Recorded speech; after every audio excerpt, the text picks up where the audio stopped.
I'm talking today to Roger Gillespie, who's the founder and chairman of Baker's Delight, which started in Glenferrie Road, Hawthorn, way back in the 80s, and I think I probably was one of his first customers, and I'm still a customer of the same store in Glenferrie Road, Hawthorn. Good on you, Alan. We appreciate your business.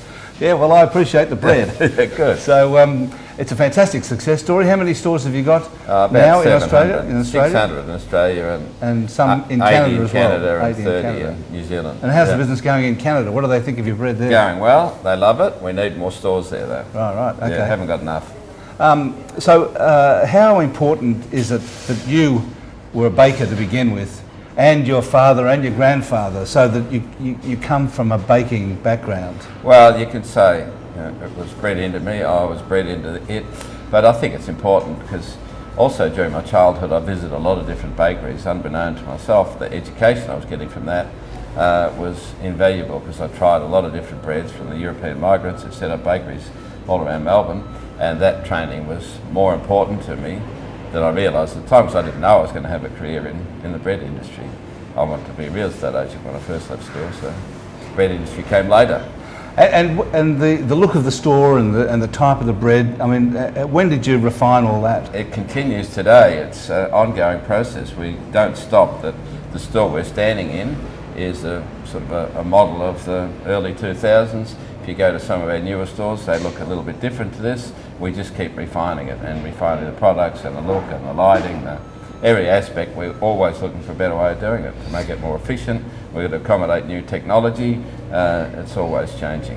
And it's still a family business. You've got your kids are in the business. Yep. Tell us about how that works. My wife and I are joint CEOs. Our son runs the Canadian business as president of Cobb's Bread, and our daughter and son-in-law are senior executives in the Australian business.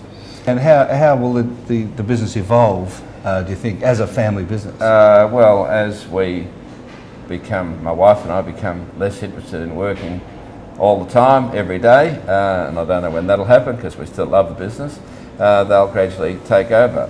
Our daughter's having a baby in the next couple of months, so that'll change things slightly. So who knows? And they're committed.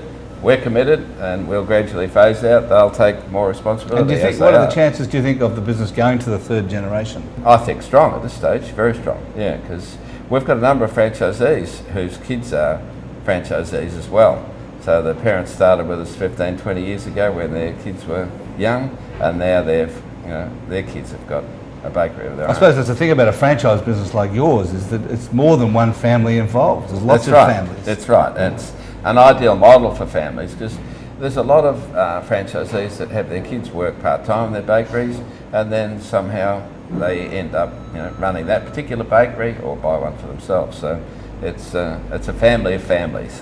And how will the business itself evolve? Will you go to other countries than Canada, do you think?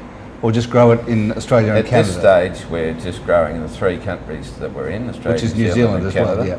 And we may have another go in the US. We're talking to someone who's pretty keen to open in the eastern United States. We may do that, but time will tell. Thanks very much, Roger. Good, thanks, Alan.